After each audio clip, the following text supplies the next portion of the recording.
Я зажег свой костер, пламя вспыхнуло вдруг, и широкой волной разлилось вокруг, и рассыпалась мгла в беспредельную даль, с отягченной груди отгоняя печаль. Безнадежная грусть в тихом треске углей у костра моего стала песней моей. Я весело так на костер свой смотрел, вспоминаючи грусть, тихо песню запел.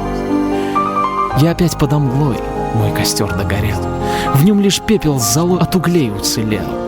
Снова грусть и тоска мою грудь облегли, и печалью слегка веет вновь издали.